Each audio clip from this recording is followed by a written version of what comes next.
तो मैं आपको ट्रिक बता रहा हूं, सीधा शॉर्ट ट्रिक।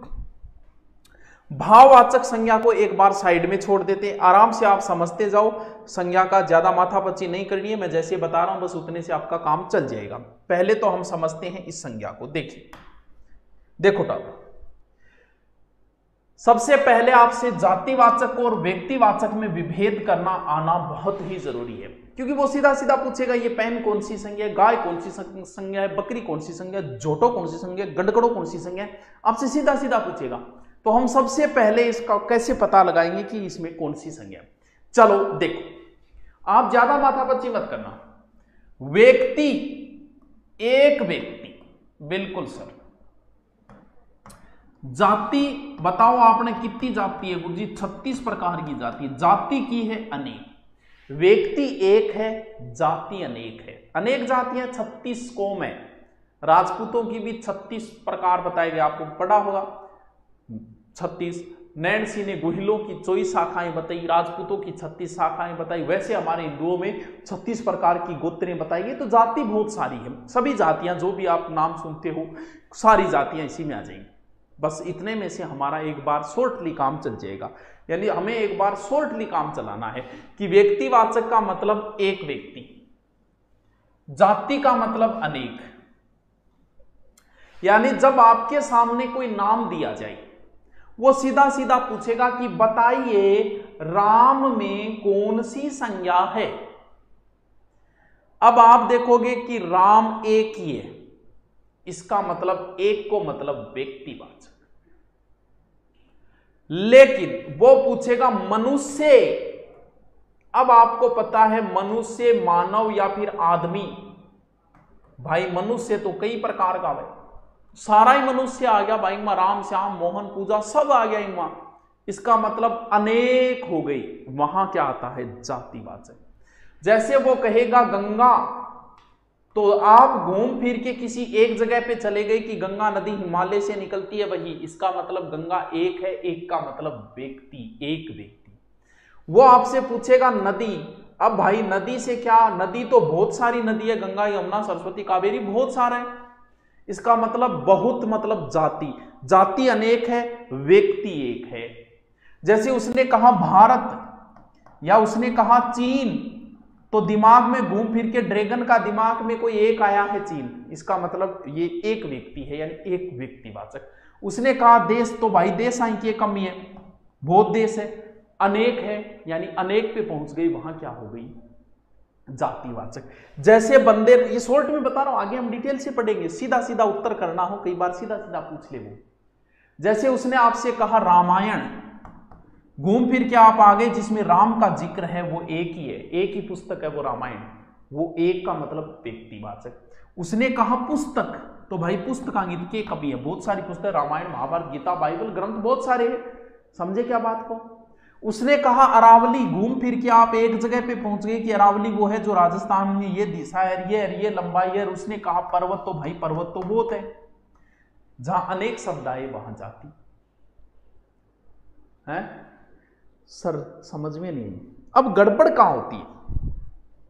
आप इतना ही ध्यान रखो, घूम फिर के, क्योंकि आगे बहुत काम आएगा ट्रिक। घूम फिर के एक जगह पहुंचे, एक व्यक्ति यानी व्यक्तिवाचक, उसके अंदर पार्ट बन रहे हैं। जैसे आप जाति बताया, जैसे आप कोई जाति ले लो, जैसे मैं एक जाति ले लेता हूं, जैसे राजपूत जाति ले लेता हूं, ठीक है। अब बताओ राजपूतों में क्या पार्ट नहीं बन रहे क्या?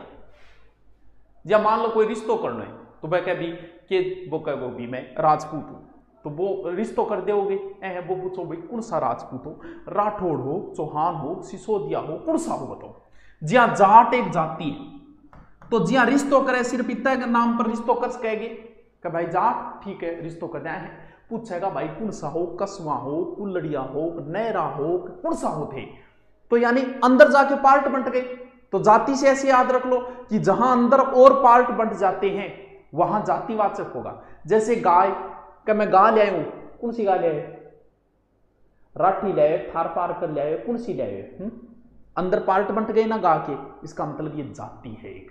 यानी जाति के अंदर पार्ट बंटेंगे, व्यक्ति में पार्ट नहीं बंटेंगे।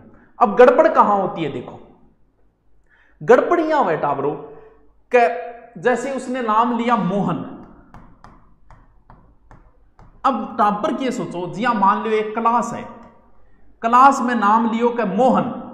अब पूछो मोहन जातिवाचक, अब मोहन नाम का क्लास में 4 लड़का है, तो कई यहां सोचा कि मोहन तो एक जाति होगी, मोहन नाम का बहुत सार का लड़का है, तो वह जाति होगी। नाम होना नाम, मोहन एक व्यक्तिवाचक है। क्यों है? जैसे मैं नाम लू कि सुभाष, थे को गुरु जी सुभाष तो गणा ही है, मारगाम में भी सुभाष है, बिल्कुल बात सियाणी है तेरी। सुभाष तो पूरे भारत में लाखों करोड़ों है, तो फिर वह ज्यादा है तो जाति में होना चाहिए, नाम ना। क्योंकि एक व्यक्ति अपनी एक अलग विशेषता रखता है। अगर क्लास में 4 मोहन है तो चारों मोहनों की अलग अलग विशेषता है। क्या चारों मोहन सेम है? क्या देश में अकबर नाम के जितने भी हो वो सारा अकबर आगे एक ही विशेषता है? सारा अकबर एक सा ही आगे टाबरो, सगड़ा अकबर बादशाह ही आगे इसका मतलब हर व्यक्ति इस दुनिया में अपना एक अलग अस्तित्व रखता है। मेरे नाम से सुभाष मिल जाएंगे, लेकिन क्या उनमें वो विशेषता है जो मुझ में है, या फिर उनमें जो है वो क्या मुझ में है? नाम से नहीं होता। यानी बात यह है कि हर व्यक्ति अपना एक अलग अस्तित्व रखता है। तो क्लास में अगर मोहन नाम के 4 लड़के हैं तो भी वो जातिवाचक नहीं हुआ है। क्यों नहीं हुआ है? क्योंकि मोहन में, चारों मोहनों में अलग अलग विशेषता है। ऐसे कई बार दिमाग में आ जाता है कि अनेक वह तो जाति है, तो मोहन तो अनेक हो गया, नाम ना। बात को समझे क्या इस बात को? ये तो था शॉर्ट तरीका मैंने बताया कि आपको व्यक्तिवाचक जातिवाचक कैसे छांटता है। भाव को एक बार हमें अलग छोड़ देते हैं, भाव को हम डिटेल से पढ़ते हैं। अब हमें थोड़ा सा आपको डिटेल से पढ़ा देता हूं इस टॉपिक को। यानी सबसे पहले कौन सा पढ़ना है अपनों को? व्यक्तिवाचक। क्या विशेषता बताई मैंने? सिर्फ एक ही ध्यान रखना, जहां घूम फिर के एक पे पहुंच जाओ वहां व्यक्तिवाचक है, जहां एक पे नहीं पहुंच पाओ वहां जातिवाचक है। भाव को एक बार अलग छोड़ दियो, भाव को निकाल के अलग है, भावना में कौन बैठो, भावना अलग रखो, ठीक है। यानी एक ही पदार्थ का बोध कराए वो व्यक्तिवाचक है।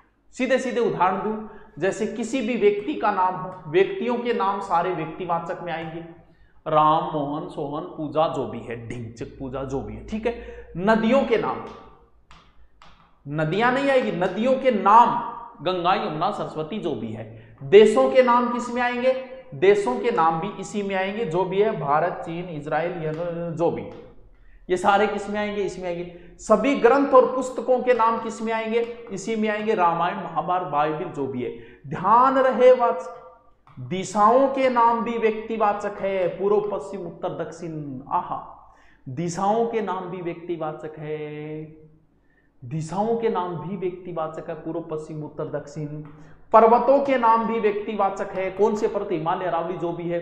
दिनों के नाम भी व्यक्तिवाचक है, सोमवार, मंगलवार, बुधवार, बृहस्पतिवार, शुक्रवार जो भी है। आगे बात, त्योहारों के नाम भी व्यक्तिवाचक। कितने नंबर? 7 नंबर। चलो शॉर्ट में बता रही हूं, ज्यादा माथा पच्ची कौन करना, वीडियो 2 बार देख लियो। त्योहारों के नाम होली, दिवाली, ईद, मोहर्रम जो भी है। क्यों? होली एक ही है, गुरुजी बोली एक ही है। ग्रह और नक्षत्रों के नाम किस में आएंगे? ग्रह और नक्षत्रों के नाम भी किस में आएंगे? ग्रह नक्षत्र नाम व्यक्तिवाचक, पृथ्वी है, सूर्य है, मंगल है, बुध है, जो भी है। महीना का नाम भी क्या होगा? जनवरी, फरवरी, मार्च, अप्रैल जो भी है। कितनों सूर्य यार, क्या सर। अब थाने नाम दे दियो दैनिक भास्कर, अब थे देखो दैनिक भास्कर तो बहुत सार का निकला है। अरे नहीं, वो ब्रांड वैल्यू है, वो एक ही है। यानी सभी पत्र पत्रिकाओं के नाम, भले दैनिक भास्कर हो, भले प्रास्थान पत्रिका हो, भले कोई और हो, सारे के सारे किस में आएंगे? व्यक्तिवाचक में आएंगे। वो स्पेशल है, नहीं बहुत सारा अखबार निकले जातिवाचक, नाम ना नाम। ऐतिहासिक युद्ध, पानीपत, अब घूम फिर के एक जगह पहुंच गए पानीपत, स्थान के नाम सारे व्यक्तिवाचक में आएंगे। क्यों?